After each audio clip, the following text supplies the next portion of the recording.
Hello FPL managers and welcome back for another video. My name's Jack and today we're going over the knee-jerk reaction for Double Game Week 37 of FPL, the second last game week of the season. If you guys are liking the FPL videos, as always, drop a like and subscribe. We're trying to hit 12k subs by the end of Game Week 38, so please try and help us reach that goal.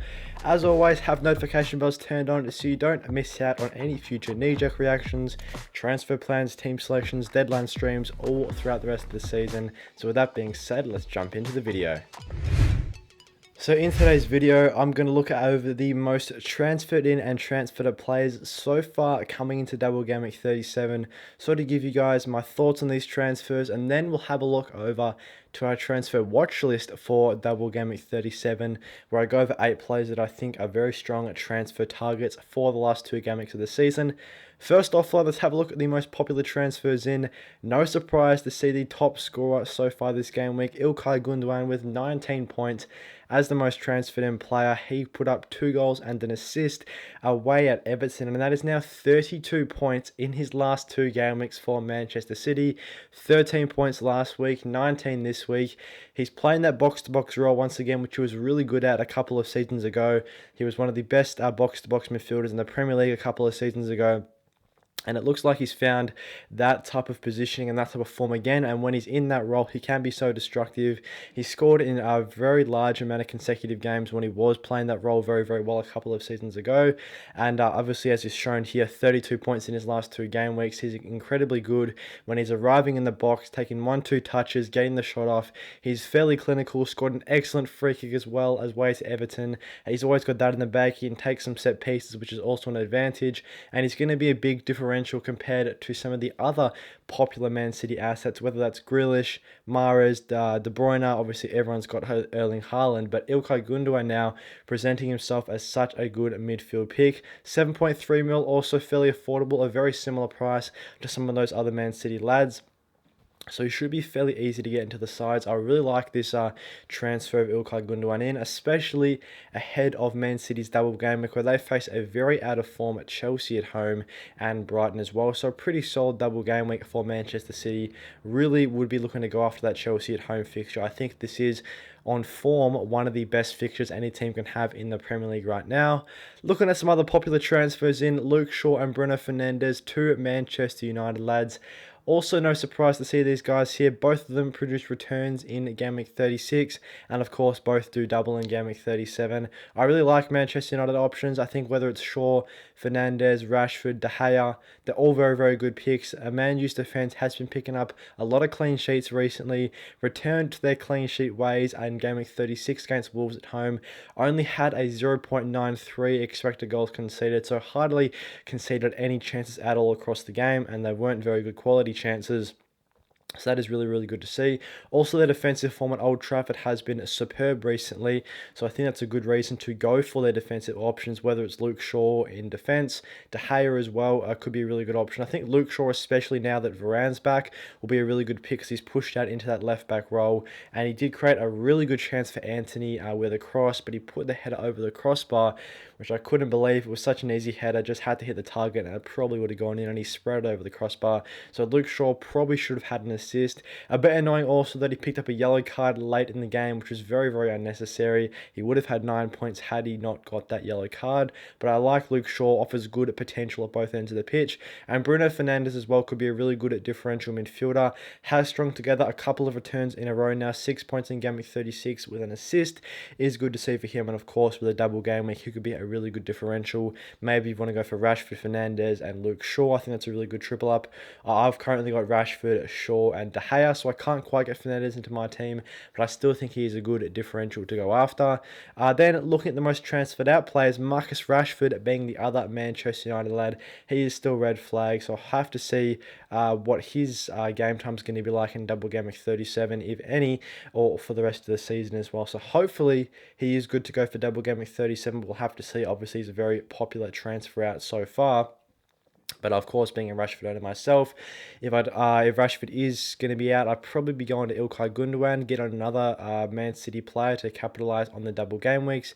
Then I probably couldn't quite afford to go up to Fernandes with the current budget I have, but I still think Gündoğan at a very similar price to Marcus Rashford will be a very good option at potentially outscoring a Fernandes for points, and he is quite a bit cheaper. Solly March as well, he's a very popular transfer out after he was ruled out for his first fixture confirmed of double game week 36, but I do think he is going to miss the second fixture as well, which could potentially see him return for double game week 37. Obviously, hamstring injuries can be a decent amount of time on the sideline, so he may not even be back for double game week 37. And with a couple of other popular Brighton options in McAllister and Matoma, even Gross, he picked himself up an assist against Arsenal. All three of them solid Brighton midfield replacements if you have March, so it is fairly easy to just go from March to another Brighton lad, or you could go to Rashford, maybe if you don't have him, Gündoğan as well for Man City to still cash in on those double game weeks. So I think Solly March a good transfer out. And Gabby Martinelli as well, just got the 1 point game week 36. Arsenal have fallen off a cliff in the back end of the season, and I don't like any of their options right now. They do have a couple of good fixtures to end the year, to be fair, in game weeks 37 and 38, but I like double game week options more midfield. You can go for any Brighton midfielder. You can pretty much afford any Man City midfielder, and you can afford Marcus Rashford as well. If you have a bit of money in the bank, you could go Martinelli up to Fernandes. So I don't think there's any reason to keep any single gaming midfielder, considering the plethora of midfielders that are good options that do have double game still to go in double game 37. So with those most popular transfers in mind, let's have a look at my double game 37 transfer watch list. So here are the 8 players that I really like as good FPL assets for the remainder of the season, starting from double game week 37 onwards, of course. Pervis Estupiñán, he was already on this watch list, locked and ready to go before his 17-point haul away to Arsenal. But of course, after putting up a return like that, he has to remain on the transfer watch list. Roughly a 60 to 65% ownership inside the top 100k right now, so he is obviously fairly popular, but I think if you don't have him, he's going to be a really, really good option to own. Without him in your side, I think you will see a bit of a red arrow from his FPL points, as he is becoming quickly very popular amongst the top FPL managers in the game. Obviously, the majority of people already have him, but I think that number of 60 to 65 will rise fairly soon. Of course, that'll see his price increase as well.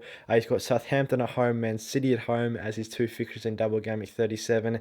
Southampton at home, you could nearly pencil in for a clean sheet. Obviously, Manchester City will be a lot more difficult, but we've seen how well Brighton can keep out some of the top sides in Manchester United, Arsenal as well. So I wouldn't be surprised if they walk away with a clean sheet against Manchester City either. He's got an excellent predicted points of Estupiñán, 7.1 for game week 37, 10.2 for the last 2 game weeks of the season. And with his incredible attacking threat as well, he gets forward, he puts in balls. He's taken a lot of shots recently as well. Obviously scored that goal against Arsenal and had an assist as well. He could have had a lot more goals as well in double game week 34. I believe he was in for 2 one-on-ones, also squandered both of those chances. So he is getting into some really good positions. Could have himself more attacking returns this season if he was more clinical.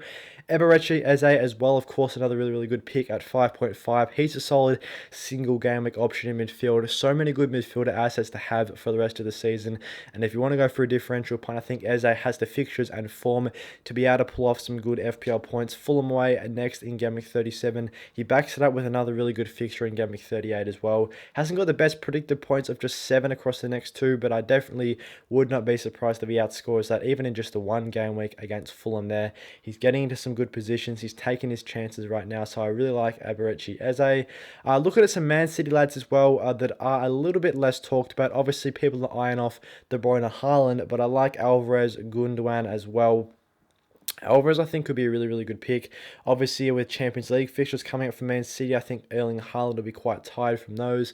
Plus, with the double game week coming up, I think pretty much guarantees Alvarez starts at least 1, if not a couple of those games. Even when Haaland is playing, Alvarez is still getting minutes, which is a really good thing as well for him. So I really like Alvarez on the side. He's generally very, very good per 90. Has roughly 1 score involvement per start this season for Manchester City. So when he gets starts, he is getting amongst the goal goals and assists. Chelsea at home, Brighton away is a pretty strong double game week in my opinion, and at 6 mil on the forward line could be a great differential forward. Obviously, a lot of people have Haaland and a Newcastle option. If you're looking for a third forward pick, Alvarez could be a really good Man City asset to own. And of course, Ilkay Gündoğan as well, coming off the big 19-pointer in game week 36. 13 points in game week 35, makes it 32 in his last 2 weeks. He's got a good predicted points for game week 37 as well of over 5, but I once again wouldn't be surprised if he outscores this. If he can put up 2 starts in the double game week, then I do think he could be on for a double-digit return. If he just plays one of the games, still could produce himself a goal. He gets on bonus points as well when he scores, which is good to see for him. And so I think Gündoğan's going to be a really good option. 7.3 is in a little bit better form than some of those other Man City mids in Grealish, Foden, Mahrez. He's getting good minutes in the Premier League recently, so I like Ilkay Gündoğan as an option. Harry Kane also remains on this watch list as well. I like Harry Kane so much. He's been in my team pretty much since the World Cup break. He's been in my team most game weeks. He's been such a good single game week option. Brentford at home coming up next in game week 37. It's now 11 returns in Kane's last 13 matches. He's so consistent in putting points on the board. Every time he scores, he gets bonus points as well, which is really, really good. And he's got excellent predicted points in the next 2 game weeks of 12.2, which as you can see here is on par or even exceeding some of those other double game week options. Fernandes, as you can see there, also has a pretty high predicted points, which is fairly similar to Harry Kane. So I like Harry Kane as well. If you're looking for another good forward pick, maybe you can afford triple premiums, I really would recommend Haaland, Kane, and one of either Salah, Fernandes, or De Bruyne in midfield. I think Kane is such a good premium asset. In my opinion, the second or third best premium option in the game right now. So clinical when he gets his chances. He gets on bonus points. So consistent in his scoring. Brentford at home is a really good fixture coming up next, so I wouldn't be surprised if he gets amongst the goals once again. Alexis McAllister, of course, remains on the watch list with March's injury. I think going for Brighton midfielders is still the way forward. They have a much better double game week this week than the one in game week 36 with Arsenal and Newcastle both away. I think now with 2 fixtures both being at home and one of them being Southampton, it makes their fixtures very, very enticing, and it makes their assets enticing as well. McAllister with an excellent predictor for game week 37 of 7 points. I like him at 5.6, and then as I touched on, the Man U double up Fernandes and Luke Shaw, 2 options that I would strongly recommend you guys keeping an eye on and looking to get in. Luke Shaw, roughly a 55% ownership into the top 100k managers, so he is quickly becoming a popular defensive option. Bournemouth away, Chelsea at home is such a good double game week in game week 37. Then he's got Fulham at home game week 38, so an excellent 3 fixtures from a defensive standpoint for Manchester United. Bournemouth and Chelsea, obviously 2 sides that haven't scored a monstrous amount of goals this season, so I wouldn't be surprised if Man U walk away with at least 1, if not 2 clean sheets in double game week 37, and that's why Luke Shaw has such a good predicted points of 7.2, which is only bettered in game week 37 by Bruno Fernandes amongst players on this watch list. He's got a great predicted 9.4 mil. You have to pay a little bit more for him, but if you've got Mo Salah in your team, you could easily go sell it down to Fernandes to capitalize on those double gaming players. A great predicted points across the next 2 fixtures as well, so I really do recommend Fernandes as an option along with Luke Shaw. Thanks for watching today's knee-jerk reaction for Double Game Week 37. I hope you guys enjoyed this one. If you did, drop a like and subscribe. We are trying to hit 12,000 subscribers by the end of the season, so please subscribe to help us reach that goal. And of course, have notification bells turned on so you don't miss out on any future knee-jerk reactions, transfer plans, team selections, deadline streams for Double Game Week 37 and Game Week 38. And with that being said, I'll see you guys in the next one.